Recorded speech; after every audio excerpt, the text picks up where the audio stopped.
Hello, ladies and gentlemen, and welcome back to Maximum Downforce, episode 14 of the 2021 Formula One World Championship. And what can we say? It was yet another dramatic, happy, tearful race this season. Ups and downs, highs and lows, all weekend long, and we're here to cover it all. Joining me, as always, Jenny Lieberman, Maciej, Hamera, and Merisse Baker. Guys, it was another fantastic race, but before we get into all of the intricacies of the race weekend, one guy who we can happily welcome back to the Formula One paddock, at least I can say I happily welcome him back, Alex Albon. He is returning to Formula One after a year out with Red Bull Racing. He is moving to Williams to replace the outgoing George Russell. Merisse, see Alex or not good to see Alex? I think it's good to see Alex. I think he didn't show what he was capable of in his first stint in the sport because of how quickly he was shuffled around the teams. So I think being at Williams and being at a team where he can sort of only go forward is going to be really good for him next year. Maciej, it's going to be an interesting season for Alex next year. Just obviously, you are yourself a driver in the British Karting Championship and the European Karting Championship as well. What does it do to you as a driver taking a year out? Are your skills still the same as when you left, or is there an element of rustiness which you need to scrape off?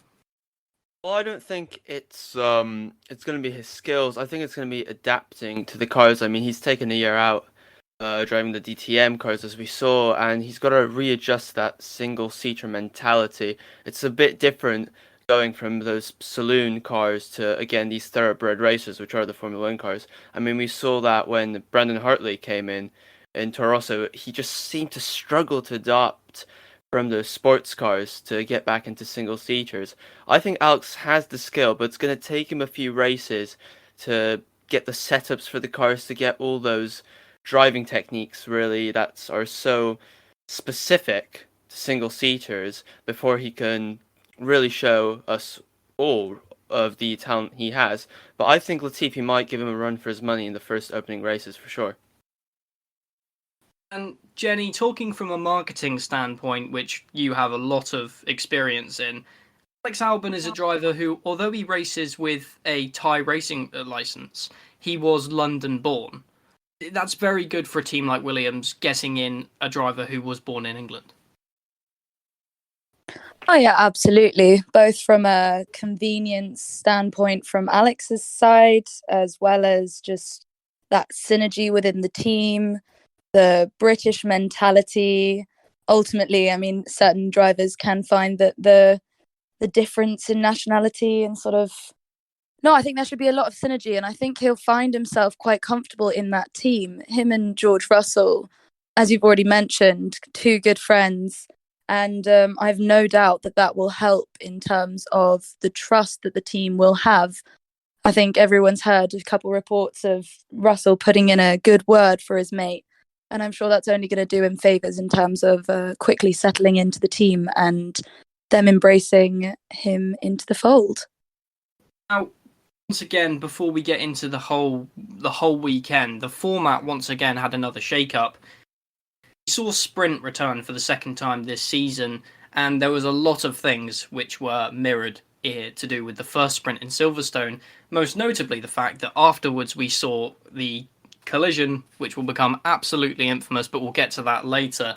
The weekend as a whole, it was a lot different to the weekends we've experienced in Formula One's history. There were only two practice sessions, separated by qualifying, and just after FP2, a short 18-lap race. Merisse, do you think Sprint's second run was more successful than the first? Have they learnt from the initial running in Britain? I'm not sure. I love the new format because it means the teams have less data, and therefore I think it makes the racing better to have less practice. But I think it was sort of a bit null, apart from the first lap, and not a lot happens. And we saw the same in Silverstone. Maybe there's one or two drivers who, really make a leap forward in it. But because it's too short for them to have to stop, and it's not long enough for them to want to make another stop and make it worth it. So I think there is some rejigging to do with it, and it has potential. But I don't think anything's really changed since the Silverstone sprint qualifying. And Maciej, in terms of the whole weekend, do you feel that sprint is a benefit to Formula One or a negative to it? Just give me your thoughts on that. I'm quite traditional when it comes to this kind of thing. I was against it from the start, really. For me, it was kind of qualify and then they race. That is how it. This shouldn't be this fake agenda, really, to try and spice up the action. In my view, if Formula One has to do this, there is something wrong with the regulations, which isn't allowing as close racing as there should be. Um, I think it's worked. I mean, for the fans, they're clearly enjoying it. I'm not a fan of how damage is dealt with. For example, we saw Gasly had his crash earlier in the race on the first lap, actually, of the sprint, and there was clearly some kind of issue still with the car afterwards. So it has that knock-on effect, which I'm not a fan of. Somebody takes more of a risk in the sprint, and that damages the race prospects later in the weekend, where the big points are scored, of course. So I'm not a fan of it that way. Personally, I think Formula One should just take a bit of a step backwards and have a look at the regulations, see how, to be honest, just the overtaking in general can be improved, because I don't think that really the sprint qualifying is really needed. And I've heard suggestions that even reverse grids should be brought in, like in F2, but I think that's completely against what Formula One is about, and I really think that's when we start heading towards artificial racing, and that's not really Formula One for me. And Jen, the most recent suggestions in order to give sprint a bit of a shake-up is to introduce races which are reverse grid, completely separate to the weekend, handing out separate points and having no effect on the Grand Prix. Is there any specific parts of this format that can change, or should it just be scrapped entirely? It's a tricky one, honestly, because I see what Formula One are doing and Liberty Media in encouraging this competitive running on each day. I understand where it's all coming from, but I really do agree a lot with what Maciej was saying. I mean, we don't want to end up with artificial situations. And me personally, when it comes to the sprint racing, I'm a little bit iffy about it. I actually spent this week's sprint race just a bit anxious after the Pierre Gasly incident, because that can be an entire person's entire weekend just ruined like that. And he put in the effort on the Friday, and by the time Saturday came around, suddenly he's completely ruined his chances for the Sunday, despite the fact that he wasn't even competing on the Saturday for any points, because the only points handed out are the 3-2-1 for P1, 2, and 3. So I think there's definitely a lot more thought that still needs to go into how to go about doing something differently. Like you say, sort of something that is separate from the weekend itself and doesn't play into influencing the main racing. There is something to be said for that. But yeah, I don't like this sort of anxiety inducing situation of running on the Saturday and potentially ruining your chances for the actual points that actually count towards the championship on the Sunday. Reverse grid, not really a fan of that. It does feel too artificial. Equally, we've got to say that, despite the long straights, Monza is not necessarily one of the best tracks for overtaking. So in the short distance that the sprint race actually covers, there wasn't really much scope or opportunity for much action. And it really did start to feel like, it was just getting started when it reached the end. So I understand where Formula One is coming from in wanting to try something different. And I love that there's competitive running on the 3 days, but I don't think they've quite hit the mark yet. Maciej, if the circuit really does desire want more overtaking around the whole of the track, to see cars going side by side, especially into the newly named Curva Alboreto, what is the idea that many people have been throwing around of just popping a short DRS straight between Ascari and the final corner? And that either gives drivers a chance, if they get a good run out of the chicane, to go for a brave move through the long hairpin, or at least line them up for an overtake down the main straight. Well, it's I think these are all short-term solutions. These DRS straights, just you can see people give these recommendations to almost put them anywhere they can, really. But that's not the problem. These short-term solutions aren't going to dig us out of the hole that we're already in, and that is that the regulations are not allowing cars to overtake side by side. And I'm not saying that it's purely an aerodynamical problem, because that's not just it. It's also tire problem, and it's also a weight problem. These cars have a lot of weight transfer now because they're so heavy compared to, for example, in the 90s. And what that means is that the moment a driver has to have a little bit of opposite lock on, he has a lot of weight transfer, which basically means that the car can shoot off to the side like we see. And that's not just an aerodynamical thing, that's also weight transfer playing its role in that.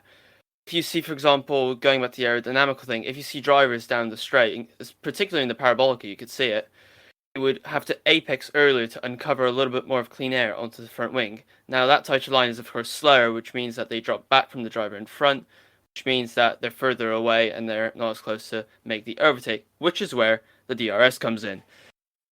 So you can see it's not really just an aerodynamical problem. It's also the weight transfer, it's also the tires. We can see that at the start they're all really equal, the tires, so the cars are all really nice and close, but then we have the degradation on the tire rather, and then you've got these cars which are 1 second faster, but sometimes that isn't enough, and that goes to the aero. Then when they do get past, they drive away instantly. The other driver can't even think of having a move back on them because their tires are so shot.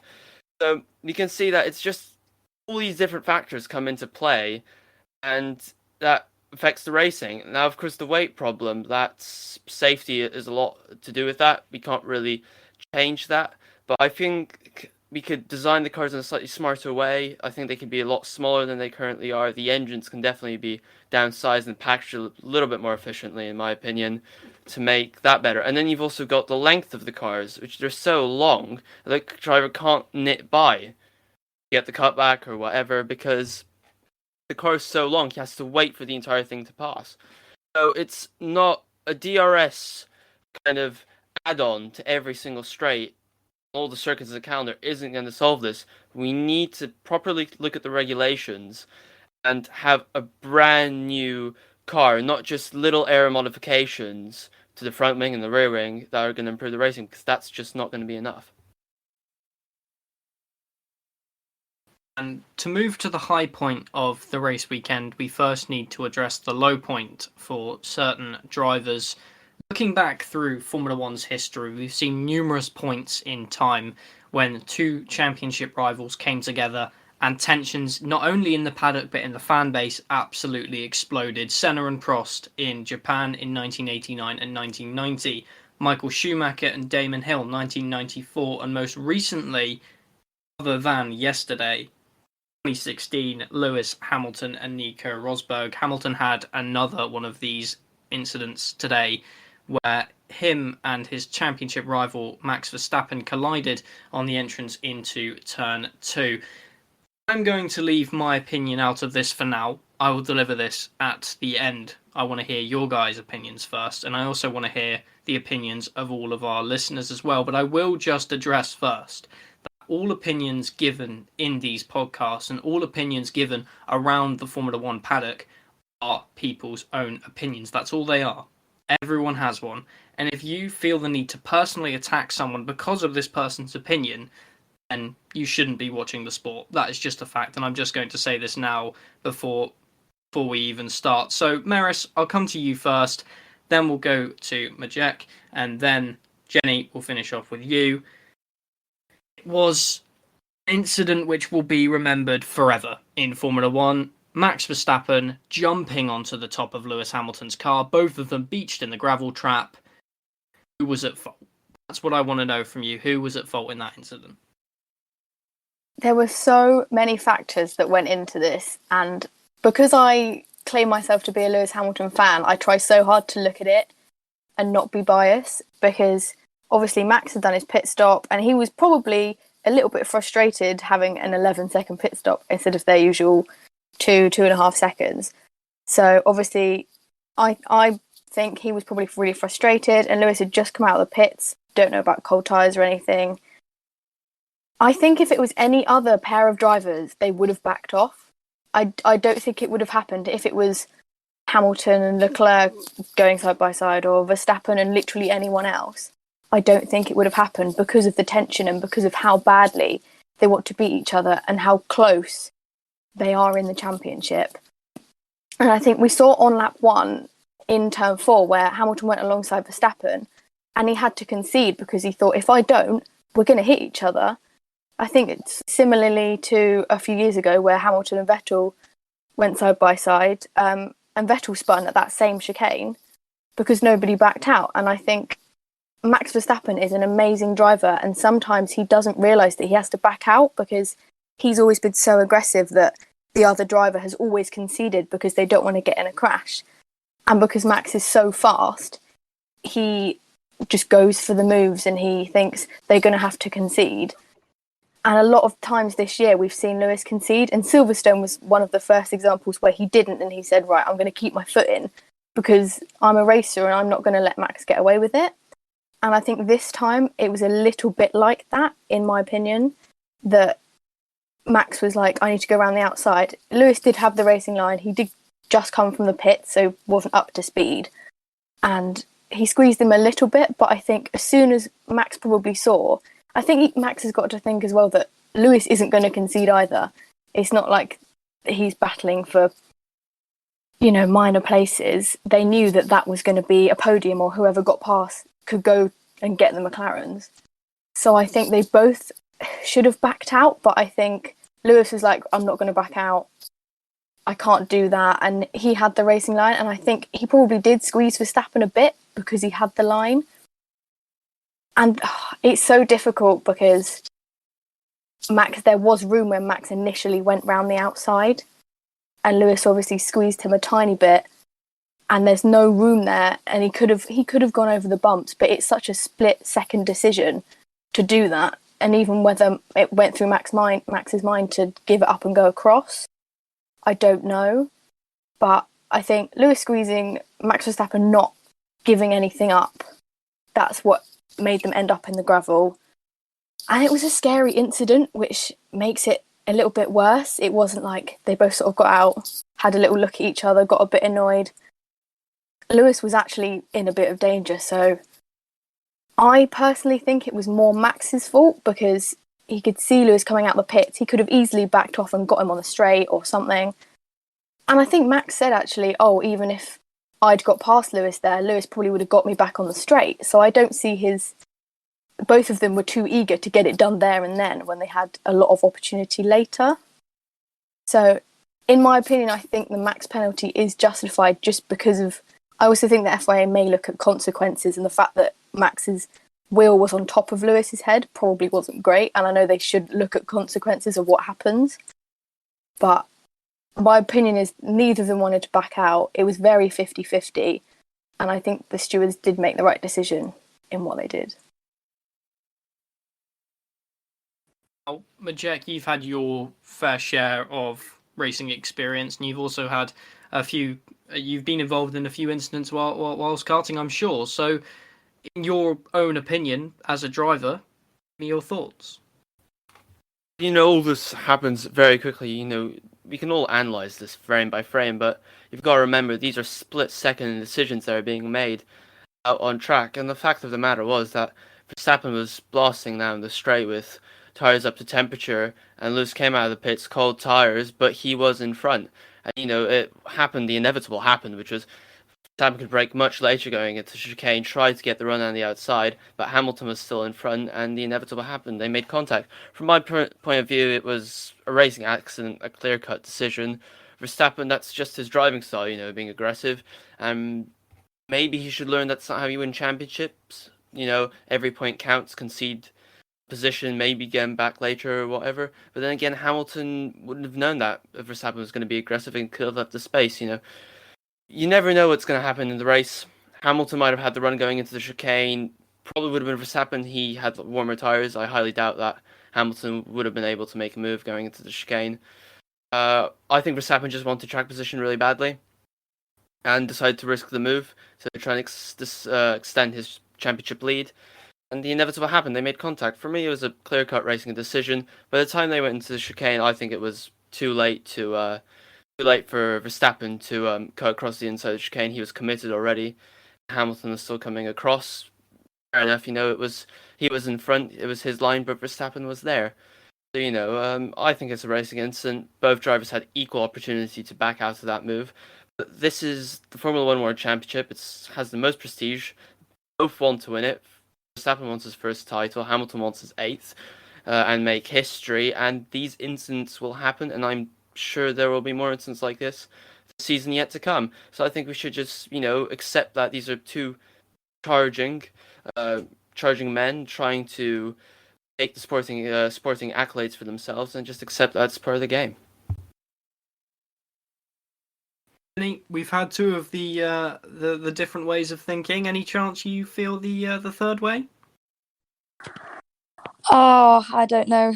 I'm still a little bit all over the place about it. I have to say I agree with both Magic and with Merisse. I think it's a racing incident where ultimately, depending on what way you look at it, you could say that both drivers were slightly at fault. I think, having read back the report, I do understand why Max Verstappen was penalised. But as Magic said, I just don't know if I actually thought the penalty was necessary, because it does seem very much like a racing incident between two drivers who I personally think have raced each other closely enough for long enough that they should know that neither driver is going to back out. And at what point are they going to perhaps learn from that, and instead of barging into each other and ending up in a situation like this? I mean, at Silverstone, it was Max off the track and off to hospital. Now at Monza, it's both of them out the race. Luckily, both of them walked away from that all right. I mean, the visuals were very scary. So the most important thing is both of them are all right. Lewis obviously got a ding to the head with that wheel going straight over his halo.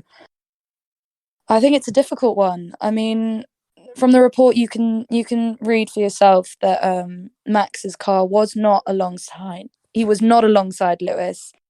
It was technically Lewis's corner, and Max had gone too deep into it. And actually, with the angle that he was taking that corner at, the argument is that he wouldn't actually have been set to be able to make the next corner either. Those curbs obviously sent him up, which led to the terrifying incident. But yeah, I think it's a tricky one, but ultimately I do think it could have been avoided had both drivers just sort of assessed it as, he won't back out, I don't want to back out, and perhaps both backed out. I think, as Merisse touched on, had it been any other driver, they would have backed out of it. But again, it's such a close championship, and these guys are both top of their game, and it is a championship where ultimately it could be decided by a single point. And with two drivers who started off the race each struggling to get past a McLaren, you can understand why both of them thought that if they didn't get that position in that exact moment, they might never get the opportunity again. But yeah, a tricky one.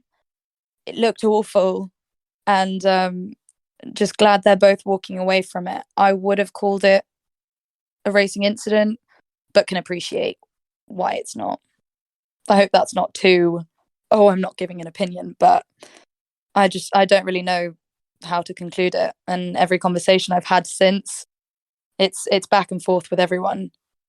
But I would make a point out of Twitter kind of took to jumping to, Max is trying to kill Lewis. I think those sorts of comments take it far too far. They're racing drivers and they're racing hard, and an incident occurred that could have been avoided. But equally, it does not mean that Max is out to kill Lewis. I think the suggestion of that is absolutely absurd. And I think F1 Twitter and online people need to rein it back a little bit. If I can just add to that, Will, I think it's absolutely ridiculous what people are saying on Twitter that he tried to kill Lewis. No racing driver goes out, especially in Formula One, to deliberately cause harm to a driver. They're too, and it's the reality of the sport, I'm afraid, but they're all too far self-centered to be thinking about what the other guy's doing. he wants to score points. He wants to outscore Lewis, and killing him. That's just complete. That's even injuring him. That's a completely ridiculous thing to say. He just wants to score points, and to suggest that, I think that's just showing that, quite frankly, people don't quite know what goes on inside a racing driver's mind at that particular moment in time, and I think that it's absolutely ludicrous to suggest something like that. Yeah, I completely agree with all of that as well, because people just try to find a reason as to why he'd do that to another driver. And you don't do anything to anybody. They don't calculate it in their heads. They're just racing, and all they think is they want to get past the next driver. And people feel they need to make it personal when it's not, and they're just trying to win the championship. I think all three of you are correct on that standpoint, is that Verstappen didn't try and kill him. And anyone who's watching the coverage of the sport, I saw certain people insinuating that Verstappen had done it on purpose as a bit of a, what's the word, taking the dive like they would in football. No, he didn't. He wanted the position, and if he got past Hamilton, he would have fought Hamilton down to the last shred of his tyres and what they had. It's just racing, and I think that's just what I have to say about it in terms of my opinion on the incident. It's racing. It's a racing incident. Both drivers weren't going to back down. Both drivers went into the corner with the full intention of being out of that corner ahead of the other one. Obviously, it did end up that Verstappen was ahead, technically on top of Lewis Hamilton, but was still ahead. It's just a shame that both of them ended up in the gravel trap because of their passion, essentially, to wind it down to both of them want to win this championship. Neither of them are going to back down, and I think that is absolutely fantastic to see. We don't have drivers who are, I'm just going to let you by here because I don't want to get a penalty from the stewards. The stewards need to realise that not every single incident requires a penalty. You don't have to apportion blame to both drivers. Ricciardo and Verstappen back in 2018 Baku, such a difficult incident to wind it down to who was at fault, so they both just got a slap on the wrist. They both got a reprimand and were told not to do it again. And that, in my opinion, is what it should just be. Verstappen shouldn't have been given a 3-place grid penalty because it was a racing incident. You're essentially killing the sport. And I know so many people these days say that you're killing the sport, and it's so many times an over-exaggeration, because half the time a driver does deserve a penalty. In situations like this, in a championship fight, the best championship fight that we have seen since 2016, 2012, the likes of Vettel and Alonso and Hamilton and Rosberg, it's not what I personally want to see this sport go down to. Now that we've got that out of the way, and now that we've got every single fan base under the sun wanting our heads, it's time to sort of look at the bright spark of the weekend. But before we do that, I do have to give an apology to Daniel Ricciardo, because this whole season I've been very critical of him. I've been saying he's not performing the way he should. I've questioned at one point whether he'd see out the full nature of his contract. And I do just have to apologise, because over the last 3 races, despite obviously Belgium didn't go ahead, he has been impressive in qualifying, and now with sprint and with the situation in the race, he has taken McLaren's first victory since Jenson Button in 2012 and McLaren's first 1-2 since 2010. Jenny, it's fantastic to see McLaren back at the top, and I think everyone in the sport, no matter if you're a Verstappen fan, a Ricciardo fan, a Hamilton fan, you were smiling because of that podium. Oh, absolutely. I can't think of a more everyone liked that situation all season. Getting McLaren back to the front, Daniel Ricciardo back to the front, Lando Norris showing his drive and determination and a bit of a cheeky, I shouldn't fight him in the mix there. It was brilliant.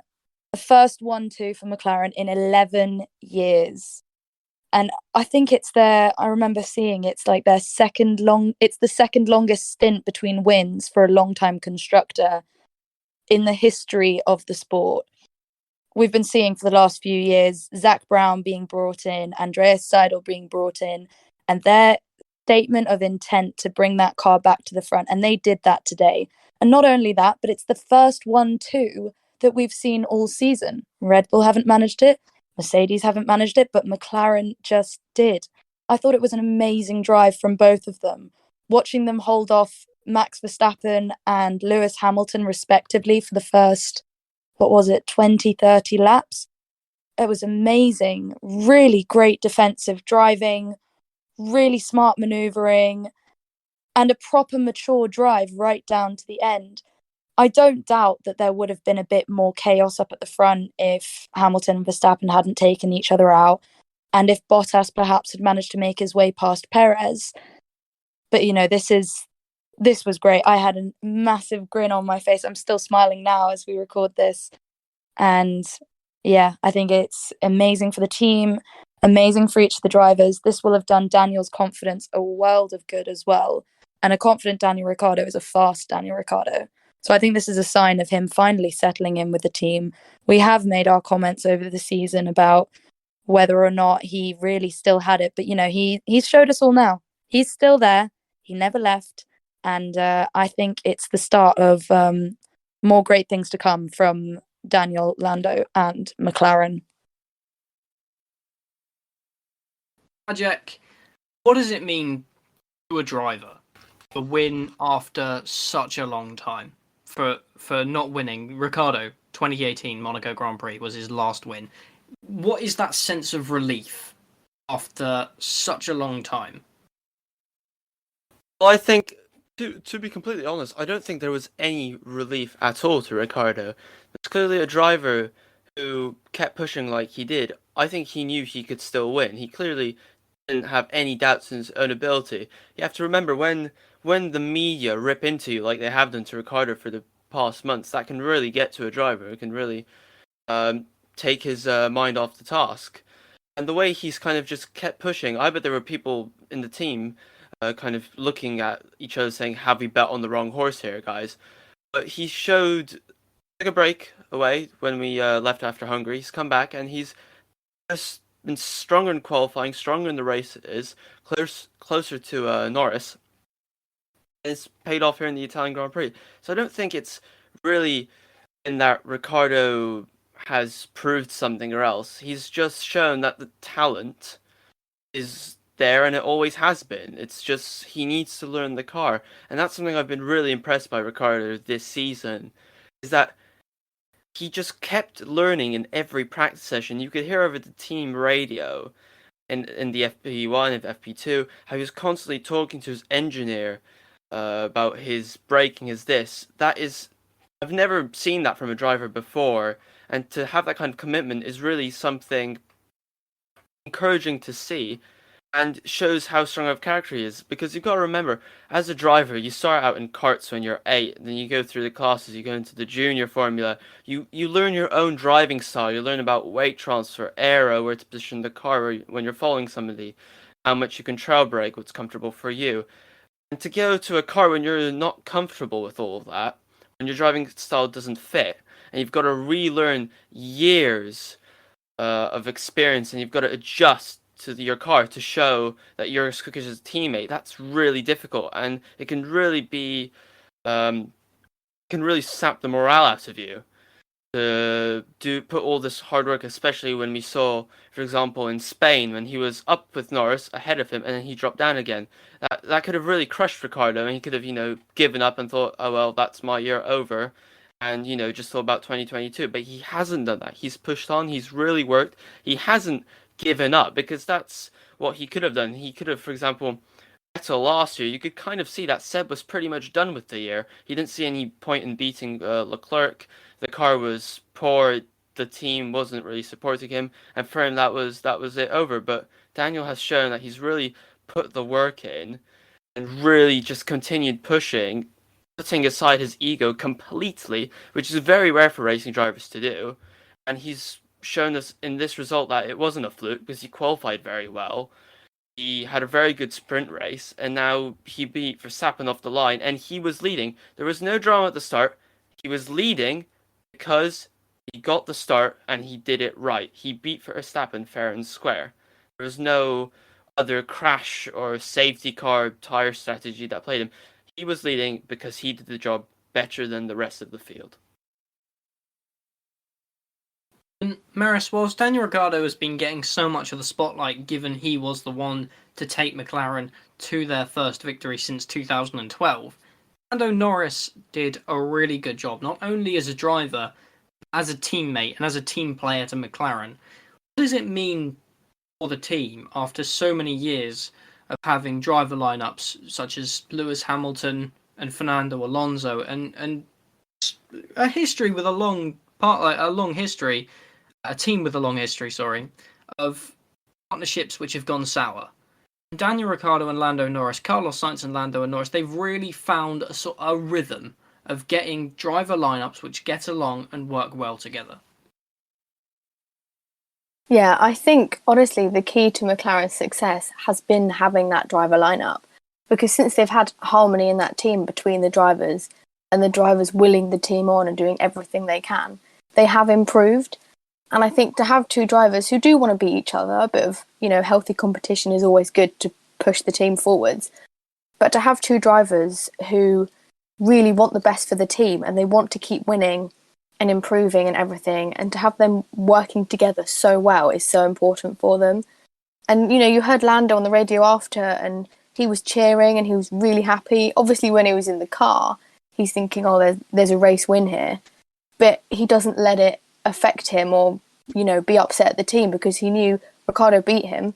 And he's thinking of the team. He's thinking of, all the points they're getting, the battle with Ferrari, what this means, for the 11 long years wait and for the future as well. But he's building that team up and he'll get more opportunities. And if they keep this trend going, they're going to have an amazing future. And I think to have that good relationship between the drivers means everything, I think, because it means they're not, they won't battle each other on track, take each other out, or, not cause any internal issues in driver meetings or anything. Having that is probably one of the most crucial things to building that team back up. And Jenny, the other man on the podium, which yet again went under the radar, Valtteri Bottas, he took pole in qualifying, won the sprint race. Unfortunately, because of tactical engine penalties, he started from the back of the grid, but still came up through the chaos to get another podium this season. I think it's safe to say that this is the Finn's best performance of 2021. Yeah, absolutely. I can't agree with you more there. I think perhaps we're seeing a renewed confidence and a renewed sense of self from Valtteri now that he's finally got his future secure. For anyone who doesn't know, Valtteri's been on nothing but 1-year contract extensions the entire time he's been with Mercedes. And you've got to wonder just how much that plays into a driver's mentality. And he's alluded to it himself, that it's really difficult to really put your all into something when your future's constantly in question.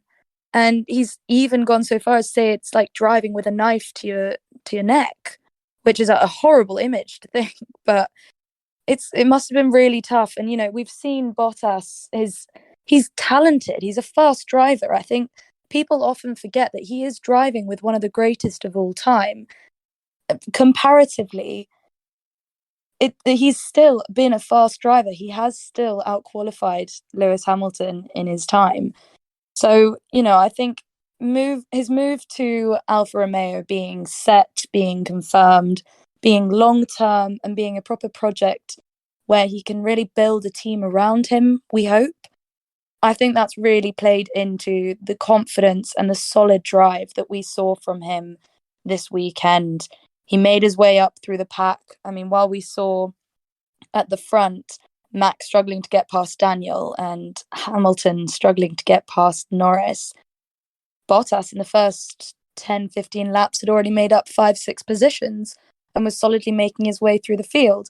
Now, Perez was obviously driving for his life there at the end and really trying to minimise the damage from his own penalty.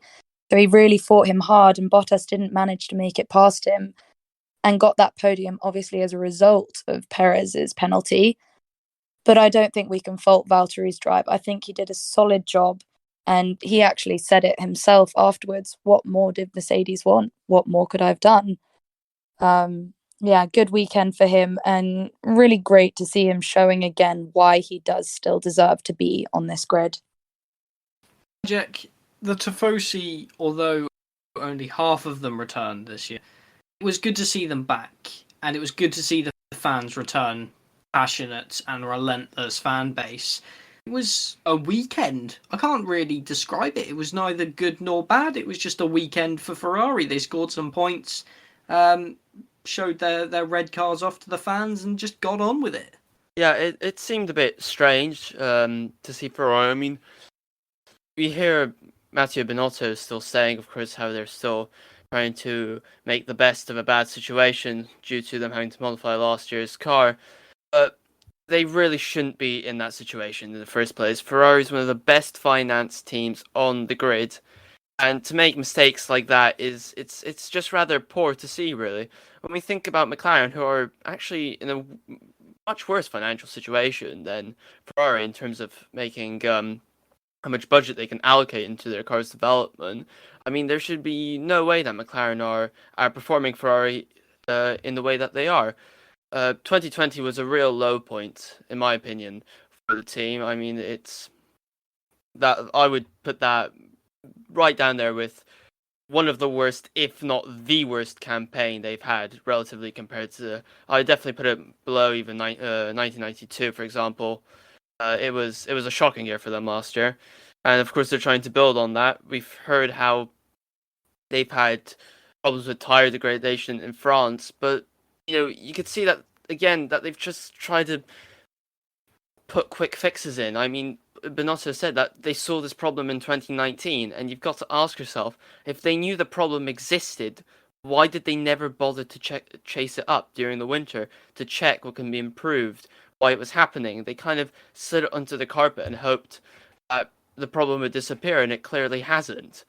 So I think that Ferrari have been kind of going up and down the grid, and Italy was again. It was an okay performance. It wasn't bad at all, but it wouldn't be bad for a team, for example, like Aston Martin or Alpine, who have a much lower budget. But Ferrari should be at the front with the money they get at the end of the year from FOM. It's not good for the other teams, in my opinion. Where they see how much money Ferrari get and what a job they do with that. I think it should be more equal in that respect. But yeah, so Ferrari have been trying to make their best, the best of a bad situation, I suppose, and it's working. But 2022 will really show if they've learned their lessons, and we'll just have to see how they progress that year. One of the other teams returning home this weekend, Scuderia AlphaTauri. Last year they took a monumental second home victory for the first time in 12 years. This weekend, Merisse, not the best for the Italians. Pierre Gasly, a crash in the sprint, and then a DNF because of said crash, most likely in the Grand Prix. Yuki Tsunoda, an under-the-radar weekend. I think he started 15th and, didn't even start the race after some mechanical issues. So it's not even a weekend to forget for AlphaTauri, because there's nothing to remember. It's very disappointing from them. I think, considering all of the hype they had last year of Gasly's win, and people thought, Gasly's on a roll, he's really good at this, this track and in general this year. And I think that's another reason, you guys mentioned earlier about the sprint quali and how it completely ruined Gasly's weekend. The tiny bit of wing damage, and he starts, from the back, and then probably carried some of that over to the race. And I think that's the first time this season where AlphaTauri haven't scored points, and they were the only team to have done that, mainly through Gasly this season. And at their home race as well, finally with some fans back, it is upsetting for them. There's not much to say because nothing really happened to them other than, bad things. Tsunoda could have been in Q2. He got his lap time deleted in Q1. But yeah, I think, as you said, a weekend to forget for them and just move on to the next one. Jenny, especially with Pierre Gasly now stuck at AlphaTauri for another season, as is Yuki Tsunoda. Obviously, Tsunoda very happy that he's been renewed because, in his own words, he keeps on crashing the car. In a season where Pierre Gasly is really trying to show what he's made of, although it seemed like quite a big incident, obviously tapping the back of Daniel Ricciardo going into the barrier and then not being able to start the race, in my opinion, it hasn't really made a dent on his season because he has just been that impressive. I'll completely agree. I don't think anyone could hold this one incident against Pierre Gasly. In my opinion, he's still one of the drivers of the season. He's absolutely smashed it. Ultimately, the reason he didn't score points in the race was quite simply mechanical failure at the end of the day. Now, whether that was something or mechanical or technical, the drivers themselves have said they don't actually know what was wrong, but what was wrong was bad enough that they couldn't start. Now, whether or not that was as a result of Gasly's crash or not, I doubt we'll ever know. But equally, he's been putting in the performances of his life, arguably pulling that AlphaTauri to places in similar way to George Russell, pulling it up higher than the machinery itself perhaps deserves to be. Now, obviously, they have progressed from their Toro Rosso Minardi days, but that is where the team used to be, and we used to see a lot of failures in those teams. So, don't know where that comes from, but in terms of Gasly and his drive and his performances and point scoring, he's definitely showing why he's on the grid. He's showing Red Bull that maybe they made a mistake by not giving him a bit more time to really prove himself. And I think he's making himself a solid candidate for the next time the driver market starts opening up, because with what we're seeing, it doesn't look like there is any real likelihood of a Gasly return to Red Bull. But arguably, with the drives he's been putting in, he is a driver who deserves an opportunity at a top team again. So whether or not AlphaTauri absolutely smash the new regulations next year and give him a car that can be fighting right at the front, or whether he perhaps starts looking at options elsewhere for 2023, I don't know. But no, I don't think this result can be held against him, and especially when it was a crash in the sprint race that ultimately put him solidly on the back foot and at the back of the grid for the start of the main race. I don't think it can be held against him at all. I think he's still one of the best out there, and all good things to come. Maciej, Williams have been a team in recent years who've struggled last in the championship for the last 3 years, but over the past few races, ever since Hungary, they've built up a points lead over Alfa Romeo, which looks increasingly more likely to place them 8th in the Constructors' Championship at the end of the year. The fact that we're not even talking about them after the race surely just shows how impressive them and George Russell and Nicholas Latifi have been, because multiple double points finish over the last few races, Latifi finishing 11th and Russell finishing in the points. Yet again, just a fantastic job by them. Clearly, the team is improving. I mean, it's good to see. I mean, the very suggestion that Williams would be regularly scoring points was a crazy thought even towards the end of last year. So it's clear that the team have made steps forward. The new management is doing a fine job, as George himself has commented on the drive that it's put into the team. So they have clearly made progress on that side as well as on technical side. The car is clearly getting better. So not only George is now regularly fighting to be in the points, but also Latifi has shown good improvement, in my opinion. He's up there. We don't really mention him that often, but he was running ahead of George during part of the race. I think George actually got quite lucky with the safety car there, which actually put him ahead of Latifi, because before that, Latifi was actually ahead of him, which I thought was quite impressive. And it was just another fine point scoring weekend for the team. I mean, it's not where Williams should be, a team with that history. I think we can all agree on that. It's the past couple of years have been underwhelming, to say the least. But clearly they're making progress now. Hopefully they can get a little bit more funding now that they finish, hopefully, 8th in the championship. Or maybe even higher, who knows. But yeah, hopefully that'll add some stability in the team. Maybe some sponsors get interested.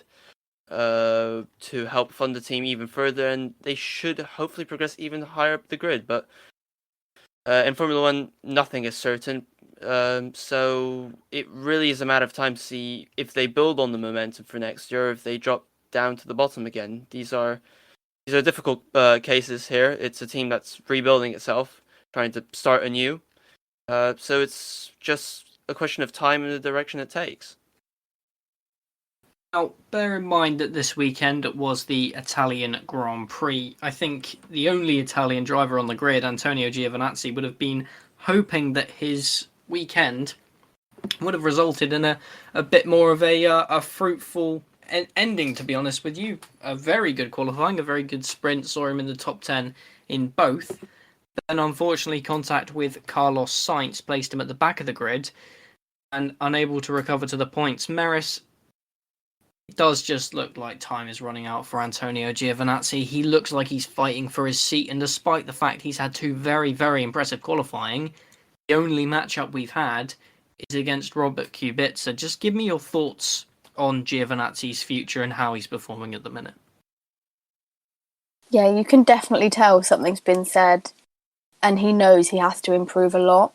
I think it's very difficult to prove yourself when you're in a car that hasn't had good performances and we've seen has a lack of race pace. It's been very hard for him to show some sort of pace, and I think he's maybe done that because of qualifying, but I think even if they've said to him now, you've got to up your game, he should be at the top of his game all the time. And whether the last few tracks have just suited him, a lot, and, he's been against Kubica, so we don't know if Kimi was in that car whether Kimi would have also made it to Q3. But I think he should be at the top of his game all the time and not just when they say your seat's in danger, you need to work a bit harder.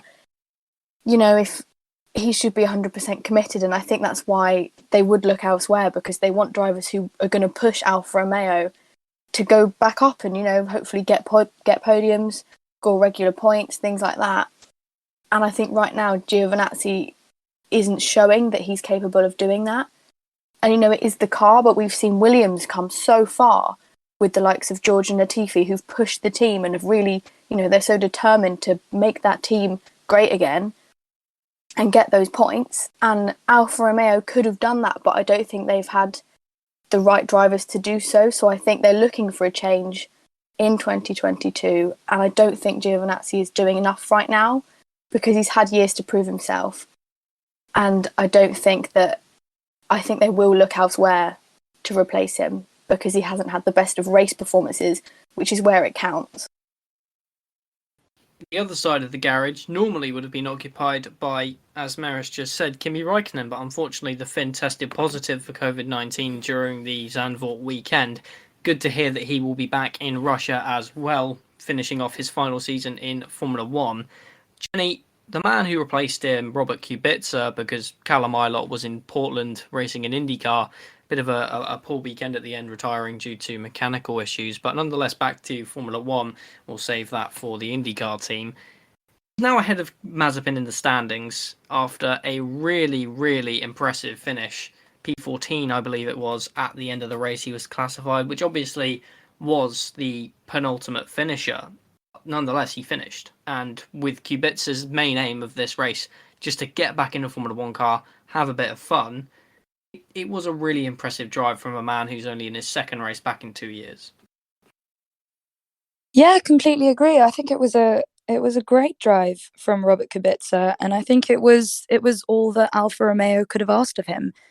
He didn't finish too far behind Gio. He wasn't really too far off the pace all race, and he did what they needed to do. And on top of that, as you say, he is now sitting 20th ahead of Nikita Mazepin in 21st in what would be a 20-driver championship. So speaks a bit to Mazepin perhaps, but I'm sure we'll get to him in a moment. Robert's one of those drivers who it's great to see him get the opportunity to join the grid for a couple of races here in place of Kimi, because he's one of those talents that never really got the opportunity to reach his full potential when he was on proper form. After his incident, I believe he still doesn't have enough.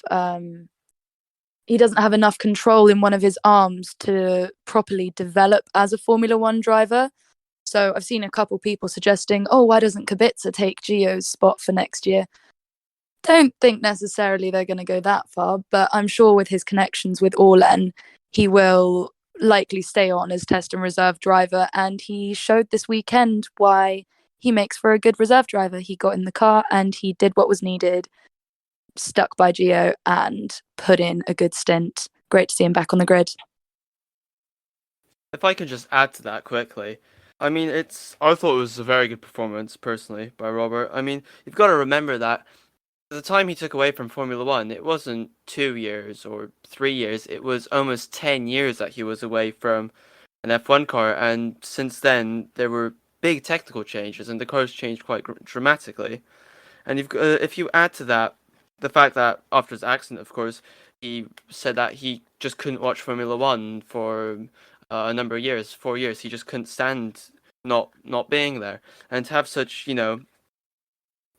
such drive, such mental drive to get back on the grid among these younger drivers. I mean, there have been connections. I'm not disputing that have helped him get the seat, but the fact that he has jumped in the car and he has been competitive, I think we can only applaud that. If nothing else, the sheer inspiration he's shown to other people, what you can achieve if you really put your mind to it. I think it's been perhaps it hasn't been easy. Perhaps he's not the most competitive he's ever been in his career.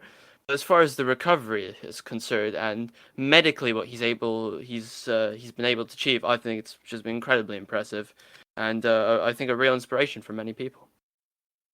And the final point of the day, I'd like all three of your opinions. We spoke about this last week very briefly at the end of the podcast, but it's something that I want to delve into now because it has become an issue which has now strayed across multiple race weekends. 12 months ago, or around there, a year after season at the end of 2020, Haas removed Kevin Magnussen and Romain Grosjean from their team in order to establish a new chapter for Haas, a chapter where the drivers aren't bickering, where they can race on circuit together and they can trust each other. Italian Grand Prix, it almost seems like the two drivers have denounced each other. Mick Schumacher and Nikita Mazepin really aren't getting along at the minute. And with Haas having a very problematic season as it stands, the Steiner Merisse, I'll start with you. It's not what he needs. It's really not what he needs, especially, I'm sure, with Gene Haas breathing down his neck. Gene Haas wanting this team to perform if he's going to keep on pumping $100 million every year into that team. Yeah, exactly. I think it comes down to exactly the opposite of what we were saying about McLaren earlier, where their two drivers have pushed the team forward and, really made a difference, whereas this is a team where they need the drivers to be focused and get along and work really hard to push this team forward. And because they're obviously not getting along on track, we don't know that much about them off track. But this is one of the teams where they've completely sacrificed this year for next year. And if this trend keeps going where, they can't race together and they can't help improve the car and everything, next year when they're looking to make a massive change to their car with the new regulations, with all this extra money that they're pumping into it, if they can't get along, then nothing's going to change and they're still going to be at the back of the grid. The drivers are, obviously an important part of the team because they race the cars, but also because their results will, dictate the morale of the team, I think. And if they're not getting along, there might be, animosity between each side. And Günther Steiner, we know he won't, accept that. But they need the team, to be a family and to really work hard to improve their car for next season. And with the two drivers not getting along and making, having those crashes in the races where they need the miles, they need, especially as them being rookies, they need to finish the races. I think that's really important and, they need to sort it out for next year. Maciej, in a team situation, team-wise that is, I'm not even referring to the drivers, when you see your two headline acts squabbling and going at it and not liking each other. Is that a good working environment, really? Well, I think we've got to take a step back and look as to why this has been happening. We've got two drivers. One of them is part of the Ferrari Drivers Academy, and they're a real prospect for the future. And the other one has brought in some team sponsors and has had let's say, a less than subtle entry into the Formula One world. And clearly, Mick Schumacher has been seen as a real star for the future, and everyone's watching how he performs. And I think Nikita has kind of thought, well, this is as good as the car is. I can only beat my teammate, so I've got to beat him at all costs. And I'm afraid that Nikita perhaps isn't yet on par with Schumacher in terms of talent. I'm not saying that he won't get there with experience, but currently he's not there in terms of race pace or in terms of qualifying. And some of his attempts to beat Mick have been less than subtle. I think him moving over at Zandvoort was not very impressive. I think that was particularly dangerous and unnecessary. And I've been surprised by Günther Steiner's approach to this whole matter. It's a team which desperately needs money. They don't have endless resources to keep on rebuilding the cars, and it's been getting a bit too close to comfort, in my personal opinion. I wouldn't want to be where Steiner is currently, having to deal with this. Personally, I would put my foot down and say this cannot go on. You got to show yourself some, racing room out there, because at the end of the day, people are watching this and people are reacting to these coming togethers, and it's not acceptable, especially not in the high media world of Formula One, where everybody sees what's going on, everybody wants to know the latest gossip and action, and in Formula One, people make a story out of something that potentially doesn't exist. So to see Nikita and Mick practically driving into each other every other weekend, as it seems, that's something the media are instantly going to pick up on. So I think it's bad publicity for Haas. And bad publicity for the drivers. It's not something that Mick definitely wants associated with him in his debut season, when Ferrari are looking for him at the future. And I don't think Nikita really wants to be continuing that form. He wants to turn around his image in Formula One, and I don't think he's going about it the right way. Is there a chance that either of these drivers could leave the team if tensions rise too high?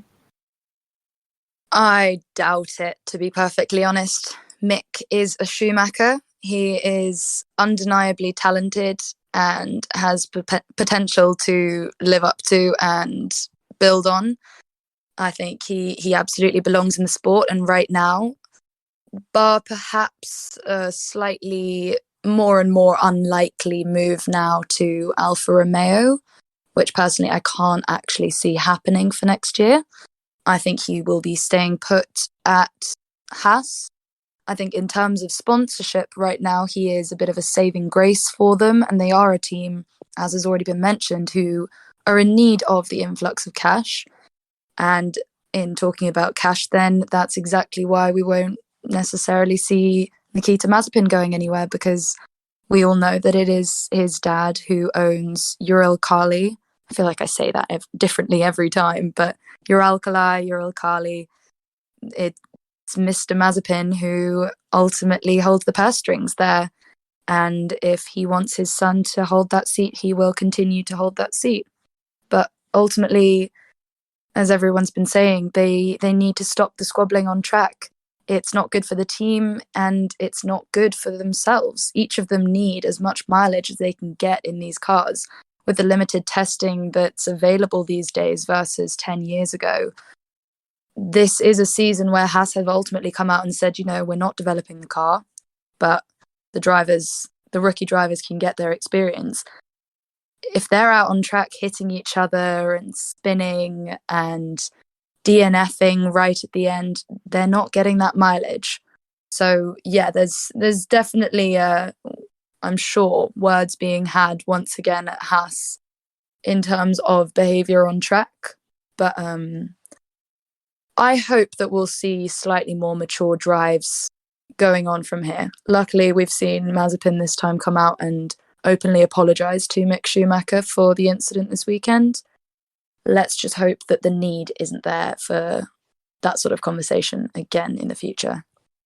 Now, I'm going to play slight devil's advocate here, and to all of the listeners who are tuning in today, if you want to get involved with the Maximum Downforce podcast, let us know what you think about the situation between Nikita Mazepin and Mick Schumacher. It's going to be fascinating to see the public opinion on it as well as our own. But unfortunately, that is the end of today's show. Thank you very much for tuning in. Remember, you can go and check out all of our social media at Downforce Radio on Facebook, Instagram and Twitter, as well as the website downforceradio.uk, where you can check out all of the latest and greatest news articles, as well as the Downforce radio station. Thank you very much to you, Jenny Lieberman. Thank you very much to you, Merisse Baker. And thank you very much to you, Maciej, Hamera. I hope you have a wonderful afternoon, evening, morning, whenever, wherever you're listening from. And goodbye. Go, go, go! Any time of